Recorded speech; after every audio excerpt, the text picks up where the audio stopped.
وعلیکم وعلیکم السلام۔ السلام ورحمۃ اللہ وبرکاتہ۔ کیسے آپ سب لوگ؟ الحمد للہ میم جی، آپ سر؟ اللہ کا شکر ہے، الحمدللہ۔ جی ہم لوگ کل کا ریکیپ سے اسٹارٹ لے لیتے ہیں۔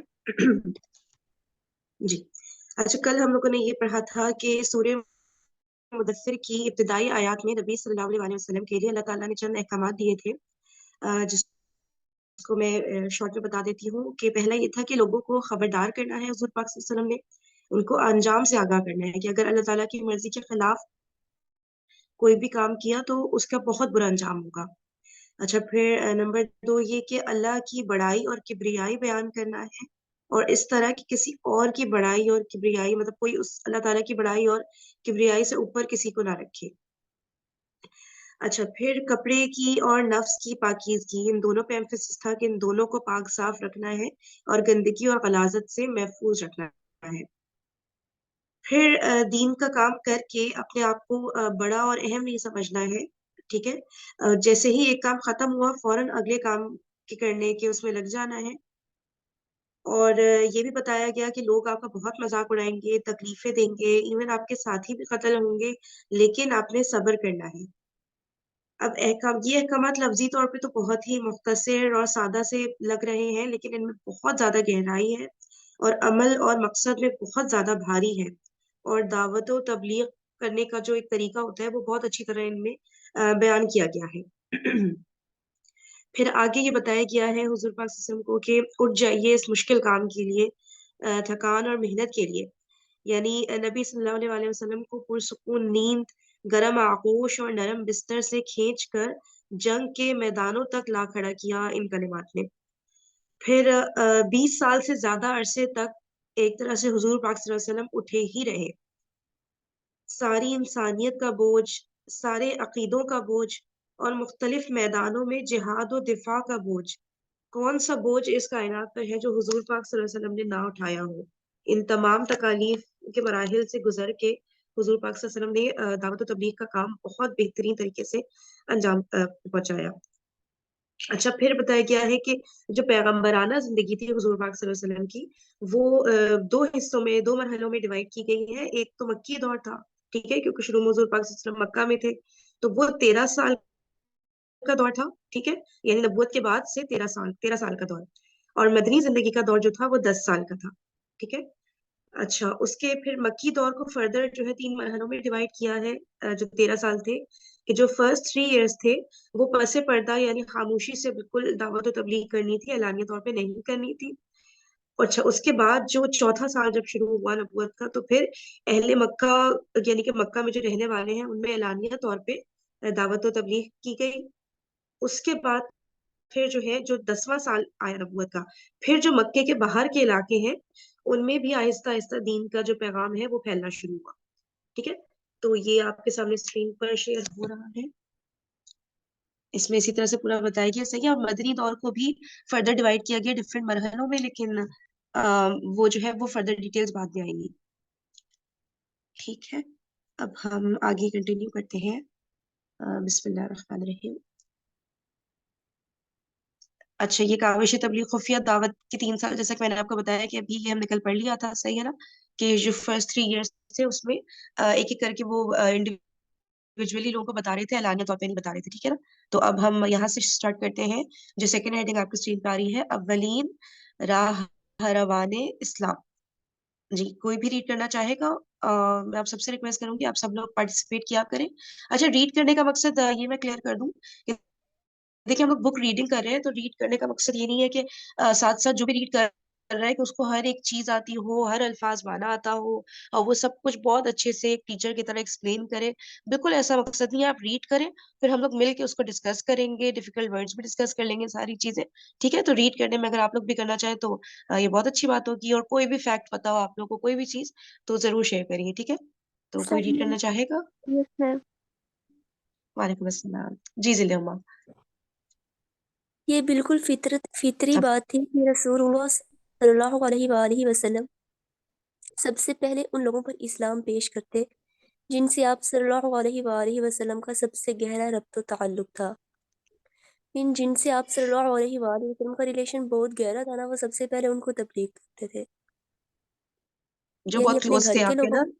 ہوں، ہوں، یعنی اپنے گھر کے لوگوں اور دوستوں پر۔ چنانچہ آپ صلی اللہ علیہ وآلہ وسلم نے سب سے پہلے انہی کو دعوت دی۔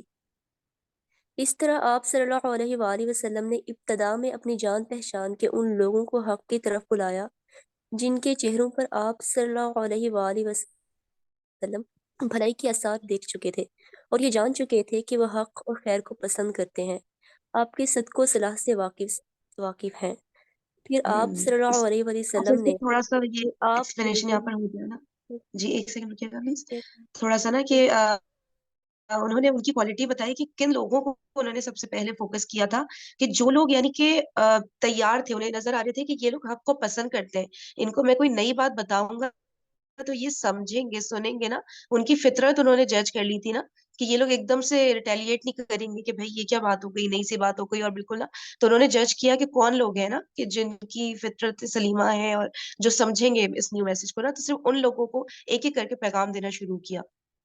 صحیح، آگے چلیے۔ پھر آپ نے انہیں اسلام کی دعوت دی۔ ان میں سے ایک ایسی جماعت نے جسے کبھی بھی رسول اللہ صلی اللہ علیہ وآلہ وسلم کی عظمت، جلالت نفس اور سچائی پر شبہ نہ گزرا تھا۔ اس کی ورڈنگ ایکسپلین کر دیں۔ جلالت نفس، جی، جلالت نفس۔ جلالت نفس ہوتا ہے نفس کی بڑائی، بزرگی۔ اچھا اچھا، صحیح۔ اور سچائی پر شبہ یعنی سچائی پر شک نہ ہو، ٹھیک ہے۔ ٹھیک ہے، آگے آپ کی دعوت قبول کر لی، آپ کی دعوت قبول کر لی۔ یہ اسلامی تاریخ میں سابقین اولین کے وصف سے مشہور ہے۔ ان میں صحیح۔ سرفہرست آپ صلی اللہ علیہ وآلہ وسلم کی بیوی ام المومنین حضرت خدیجہ رضی اللہ تعالیٰ عنہ بنت خویلد، آپ صلی اللہ علیہ وآلہ وسلم کے آزاد کردہ غلام حضرت زید بن حارثہ رضی اللہ تعالیٰ عنہ، آپ صلی اللہ علیہ وآلہ وسلم کے چچیرے بھائی حضرت علی بن ابی طالب رضی اللہ تعالیٰ عنہ، جو ابھی آپ صلی اللہ علیہ وآلہ وسلم کی زیر کفالت بچے تھے، آپ صلی اللہ علیہ وآلہ وسلم نے یار غار حضرت ابو بکر صدیق رضی اللہ تعالیٰ عنہ ہیں۔ یہ سب کے سب پہلے ہی دن مسلمان ہو گئے تھے، الحمدللہ۔ اچھا، اس ایک کے سیکنڈ، بعد حضرت تھوڑا سا ابو مجھے یہاں بکر، پہ ایک چیز مجھے یس، کلیئر کوئی کر دیا، اگر یہاں پہ لکھا ہے نا تھرڈ لاسٹ لائن میں آپ صلی اللہ علیہ وآلہ وسلم کے چچیرے بھائی حضرت علی رضی اللہ تعالیٰ عنہ، جو ابھی آپ صلی اللہ علیہ وسلم کے زیر کفالت بچے تھے، تو وہ ابو طالب کے بیٹے تھے نا، تو وہ ان کے زیر کفالت ہوں گے نا؟ نہیں نہیں، یہ یہ ہسٹری میں تھوڑا یہی سا آتا ہے کہ نبی صلی اللہ علیہ وسلم نے جو ہے وہ جب کمانے لگ گئے تھے تو کیونکہ ابو طالب اتنے فائنینشلی اسٹرانگ نہیں تھے، تو حضرت علی کو جو ہے وہ رسول اللہ صلی اللہ علیہ وسلم نے پالا تھا، وہ ان کی کفالت کرتے تھے۔ اچھا اچھا اچھا، صحیح صحیح، ہوں۔ جزاک اللہ بھائی، ٹھیک ہے ٹھیک ہے۔ یہ اچھا، سب تو کے یہاں سب پہ پہلے دن فرسٹ فور مسلمان نیمز ایک ہوئے۔ دفعہ، فرسٹ فور نیمز ایک دفعہ وہ کر لیتے ہیں کہ سب سے پہلے حضرت خدیجہ رضی اللہ تعالیٰ عنہ، ٹھیک ہے، حضرت زید بن حارثہ رضی اللہ تعالیٰ عنہ، ٹھیک ہے، جو کہ آزاد کردہ غلام تھے، پھر چچیرے بھائی حضرت علی رضی اللہ تعالیٰ عنہ، اور جو ان کے دوست تھے حضرت ابو بکر صدیق رضی اللہ تعالیٰ عنہ، ان چاروں کا ذکر، یہ سابقین اولین کہلاتے ہیں نا، ہاں، جو سب سے یہ شروع ایسے میں بھی آتا ہے چار کہ لوگ۔ اس طرح بھی یہ بناتے ہیں اس میں کہ عورتوں میں حضرت خدیجہ، مردوں میں حضرت بکر صدیق، غلاموں میں حضرت زید بن حارث، اور بچوں میں حضرت علی رضی اللہ عنہ۔ سبحان اللہ، ہوں، صحیح۔ یہ ہیں سارے سابقین اولین۔ الحمدللہ۔ جی اس کے بعد حضرت ابو بکر صدیق رضی اللہ تعالیٰ عنہ کی تبلیغ میں سرگرم، میں آگے کرنے پیج جی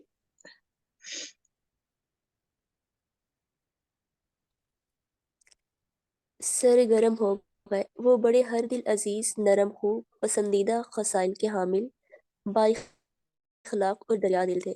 ان کے پاس ان کی مروت، دور اندیشی، تجارت اور حسن صحبت کی وجہ سے لوگوں کی آمد و رفت لگی رہتی تھی۔ میں اب ان کو نا ورڈنگ تھوڑی بتا دیں۔ جی جی، ویسے کلیئر ہو رہا ہے سینس سے، مطلب ان کی ایک تو وہ بتایا گیا کہ بہت نرم دل تھے، ٹھیک ہے، اور دریا دل یعنی کہ بہت زیادہ ان کا مروت کی کھلا ہوا وجہ دل سے تھا۔ جی مروت اور دور اندیشی، یہ جو ان کے پاس ان کی مروت لکھا ہوا ہے نا، مروت ہے نا، ہاں جی ان کا بتا دیں۔ جی جی، مروت یعنی کہ دوسروں کی خاطرداری ہے نا، اس سینس میں آ جائے گا کہ دوسروں کا خیال رکھنا. اور دوسری کے دور اندیشی یعنی دور تک حالات کا جائزہ لے لینا اور کیا ٹیکنیکس اپنانی ہے ان حالات سے نپٹنے کے لیے، اور میرے خیال سے اس سینس میں آئے گا یہ. تو ماشاء اللہ ان کی ساری کوالٹیز بتائی گئی ہیں حضرت ابوبکر رضی اللہ عنہ کی، کہ اتنی بہترین ان کے اندر ان کی پرسنالٹی تھی. اچھا یہاں پہ چنانچہ حضرت زید بن حارثہ کا بھی ہے، انہوں نے دیا ہوا ڈیٹیل کہ وہ جو ان کے غلام تھے، تو اس کے نیچے انہوں نے دیا ہوا نوٹ میں کہ وہ جو ہے رسول صلی اللہ علیہ وسلم کو حبا کر دیا گیا تھا. اس کے بعد ان کے والد تو چچا بھی ان کو گھر لے جانے کے لیے آئے تھے، لیکن انہوں نے جانے سے منع کر دیا کہ وہ آپ صلی اللہ علیہ وسلم کے ساتھ رہنا پسند کریں گے. تو پھر اس کے مطابق جو ہے وہ دستور کے مطابق انہوں نے عرب کے دستور کے مطابق انہوں نے ان کو لے پالک بنا لیا اور انہیں زید بن محمد کہا جانے لگا، یہاں تک کہ اسلام نے اس رسم کا خاتمہ کیا. شاید پڑھا ہو کسی نے ڈیٹیل میں کہ لوگ پھر یہ کہنے لگے کہ یا صلی اللہ علیہ وسلم کے بیٹے ہیں لے پالک.